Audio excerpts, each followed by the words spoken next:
there was a rumbling like thunder. And the people climbed up into the fourth world. Yellow light came down from the east, and they were dazzled.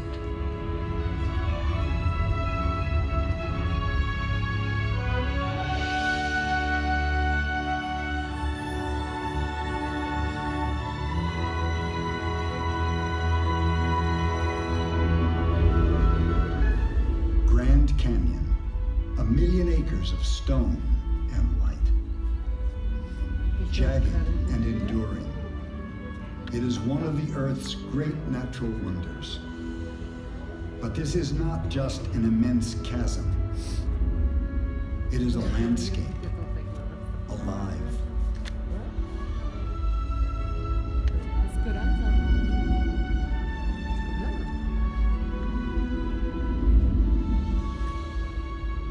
A ribbon of water cuts through the rock, slicing deep into the Colorado Plateau, plunging 5,000 feet from rim to river on a pathway into the heart of the earth.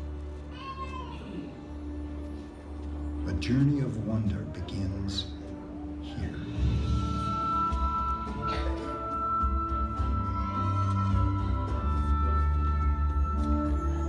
For millions of visitors, this has become one of the most famous hikes on the planet.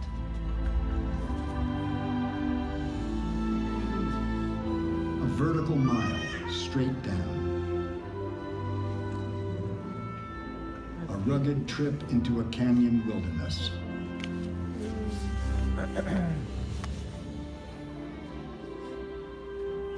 From rim to rim, from dawn to dusk, they travel. And with each descending step, they are walking back in time.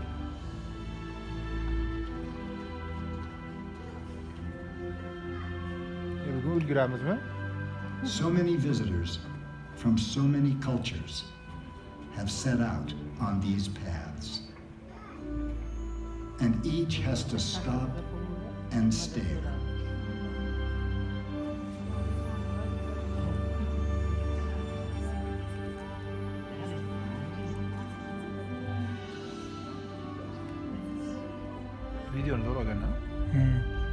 Here on the limitless horizon, the scale is humbling, uplifting, impossible to grasp.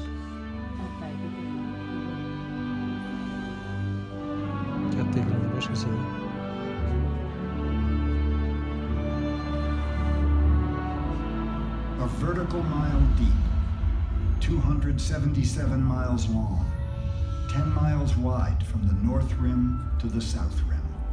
Grand Canyon is one of the few natural landmarks visible from space. From Lee's Ferry on the east to Lake Mead on the west, Point Imperial, Desert View, Bright Angel Point, Grand Canyon Village, Hermit's Rest, Toroweep Overlook. Spanning mesas and meadows, deserts, forests, and springs, Grand Canyon offers one thing above all: a vista that stretches out to the edge of the imagination.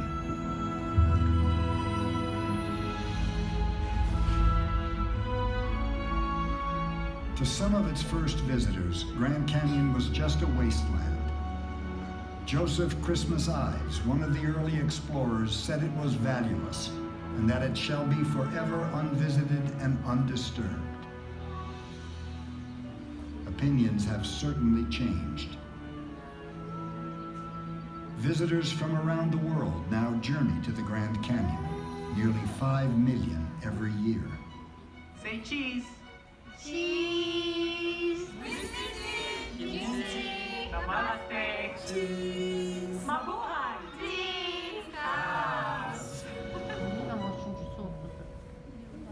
But today, popularity means new challenges for this wilderness, and new protectors must care for it. A team of archaeologists led by Amy Horn is part of the National Park Service's Vanishing Treasures program. Their mission? To preserve and protect the park's human legacy. The Grand Canyon's a really amazing place to work. We're working with some of the oldest structures in North America. We've only done research in a very small percentage of the park, so we're always learning new things. But at the same time, it's really challenging.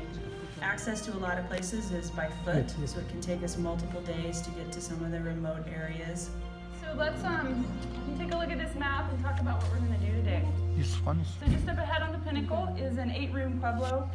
We're gonna locate all of the rooms, and then we'll inventory all the artifacts that we can find inside those rooms. Oh, that was, look at that. So that's another dead nest, right? This site is an 8-room Pueblo. It's a structure that's collapsed. All we see left is the rock that's fallen down. There's a few little pieces of the wall, but most of it's just a big rock pile. We know it's part of a network of these sites on the pinnacles along the South Rim. We think they were probably used for communication. In the daytime, you could use black smoke. At night, you could have fires and pass messages across a huge distance. What's fascinating to me is how people adjusted to living in a harsh environment. There are some 4,800 known archaeological resources in Grand Canyon National Park, from the Puebloan relics at Walhalla Glades to the pottery at Deer Creek. They are discovering the artifacts that trace the human history of Grand Canyon. Vivid proof that this harsh land has sustained people for thousands of years. In fact, archaeological evidence indicates humans have called the canyon home for more than 10,000 years, among the earliest signs of human life on this continent. The first were the nomadic hunters. They were followed by the archaic people, who left behind figurines of split twig, deer, and antelope shapes in remote caves. Dozens of Native American peoples would follow. Many are still here to this day. They had Grand Canyon to themselves until around 1540, when the first European explorers arrived. Cardenas and his Spanish conquistadors, looking for the famed cities of gold. What they encountered was this immense obstacle. Then came the westward bound explorers of the 1800s, prospectors, soldiers, and trappers. Army Surgeon Elliot Cowes described it as a scene of utter desolation. Many were scared away, but explorer Major John Wesley Powell was not deterred. In 1869, he became the first to travel the river through the entire Grand Canyon and document it. We are 3/4 of a mile in the depths of the earth. We have an unknown distance yet to run, an unknown river yet to explore. What falls these are, we know not. What walls rise over the river, we know not. Down in these grand, gloomy depths, we glide. Facing splintered oars and damaged hulls, Powell would survive to map the entire length of his journey, and his trailblazing expedition would open Grand Canyon, charting the way for those who would come next.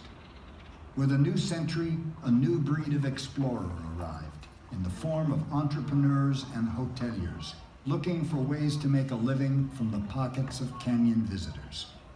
Emery and Ellsworth Kolb came to the Grand Canyon in 1901, determined to carve a livelihood out of these walls. They set up a dark room in an abandoned mine shaft and began photographing visitors.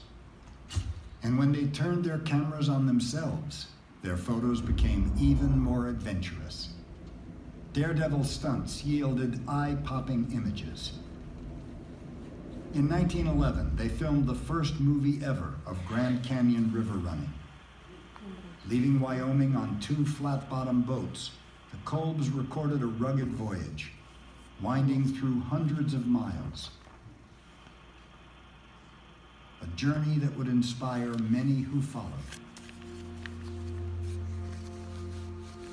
The story of Grand Canyon begins and ends with the mighty Colorado. It's one of North America's major rivers, the prime shaper of this epic landscape. In a desert land where moisture is scarce, this river is the lifeblood of the entire ecosystem. Sustenance for a dry world.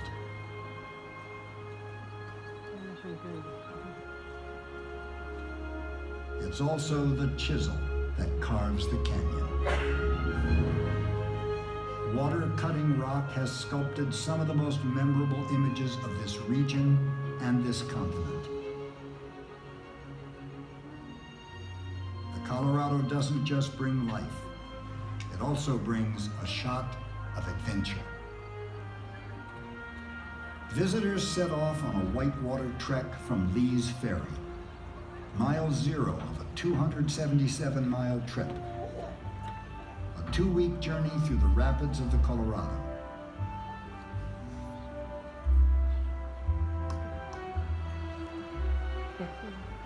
Early attempts to travel this river by boat often met with disaster. With water speeds up to 25 miles an hour, more than one expedition ended in tragedy. But today, it's the adventure of a lifetime.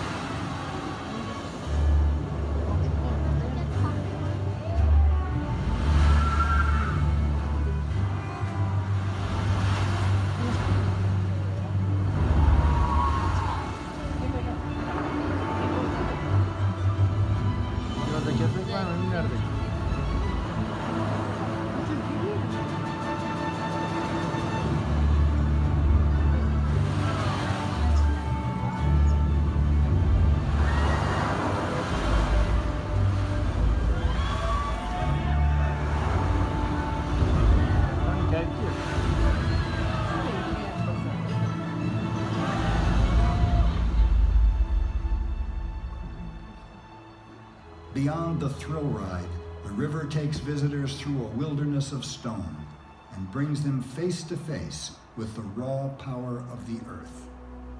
It's no wonder Grand Canyon is one of the most studied geological landscapes in the world. Naturalist John Burroughs once called it a divine abyss, a place to look into the earth as through a mighty window. And geologists like Dr. Carl Karlstrom come here to do the looking, here on the edge of time.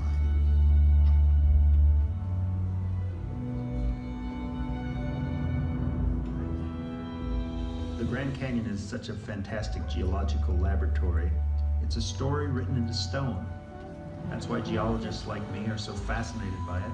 There's hardly any better place to understand processes of geology.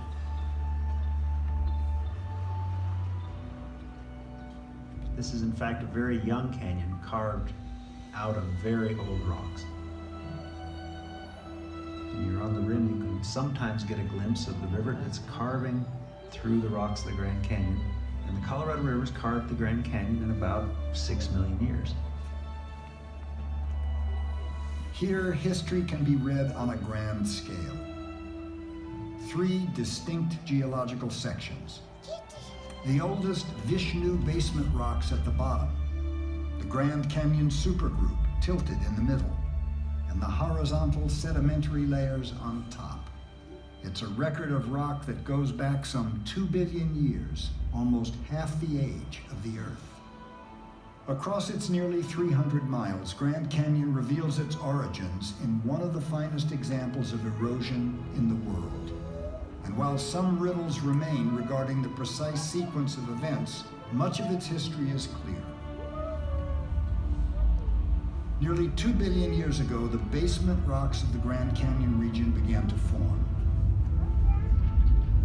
Over the next billion years, the region underwent deep erosion. The exposed basement rocks were covered with sediments that were tilted and yet again eroded. Around 500 million years ago, more layers of sediment began to accumulate. 2 miles of sandstone, shale, and limestone were deposited as seas advanced and retreated many times.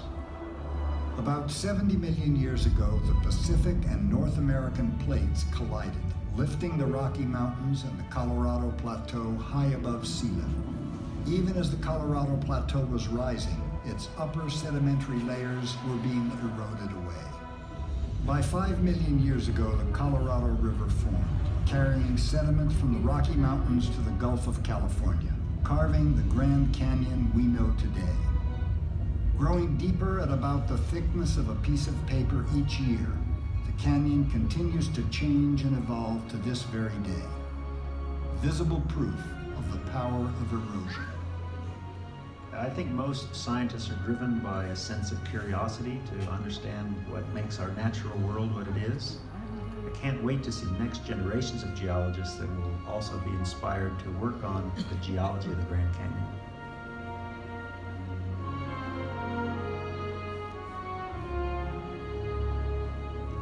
Of its nearly 5 million visitors annually, Grand Canyon draws a multitude of artists from around the world.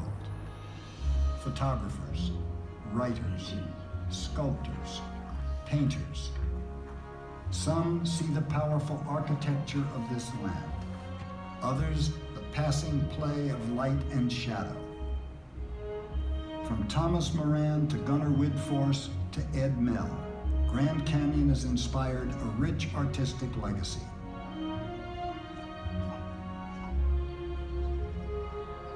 Betsy Pop is an artist in residence at the park.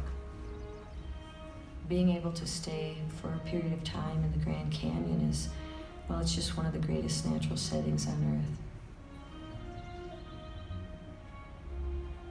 The light can filter in through the canyon, and the different colors that it can intensify, the huge clouds that can come by and cast something into a shadow and leave something right next to it in bright light. It's an ever-changing palette of light and color, and it truly is an amazing experience for an artist to even attempt to recreate what they've experienced on any kind of canvas or in any medium.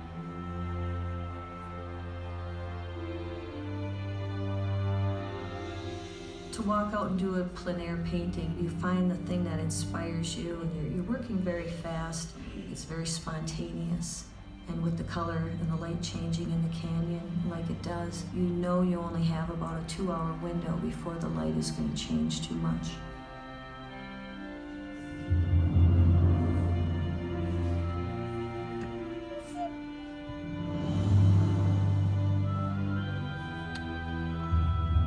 Spectacular as it is, Grand Canyon is more than rock and river. It's alive, with more than 2,000 species of plants and animals. And some of them are endangered. At the Vermilion Cliffs, just northeast of the park, a team of naturalists from the Peregrine Fund and its partners, led by Chris Parrish, is on an important mission. They are working on the reintroduction program for the California condor, one of the rarest birds in the world. Only decades ago, there were fewer than 24. Now, through captive breeding, this endangered species is being brought back in northern Arizona. Part of this effort in the recovery program is getting the birds out into the wild and monitoring them to identify what the threats are. The team tags them and takes blood samples. With a recovery effort like this, each next step seems insurmountable, and then as soon as it's achieved, you quickly tuck that away in the filing cabinet and look to see what's the next step. Today, California condors can often be seen soaring on the thermals over the park. There's nothing that affects you as deeply as seeing the birds fly over you. You're looking out over the Grand Canyon. It is a great preservation story for the park, but it's not the only one. There are almost 400 species of birds and mammals, 70 species of reptiles, amphibian, and fish. With several ecosystems and 5 of the 7 major life zones, Grand Canyon offers a surprising biological diversity. From fir forests to desert scrub, nearly 2,000 species of plants thrive in this ecological refuge. It's a sanctuary for a huge range of creatures: deer and mountain lions, elk and bighorn sheep, hawks and swallows. For all of them, this canyon is a refuge, a place to be protected through the years.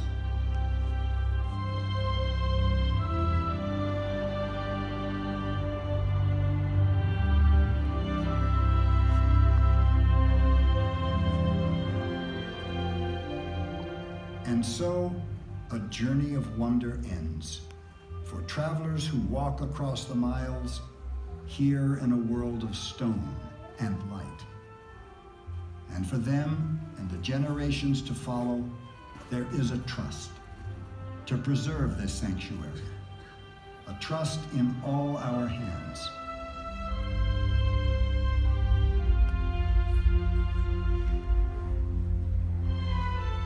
Immense and intimate,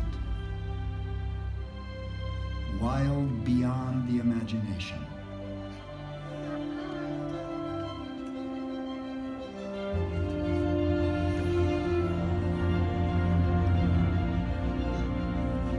Outside of time, it waits, an ancient wilderness of rock.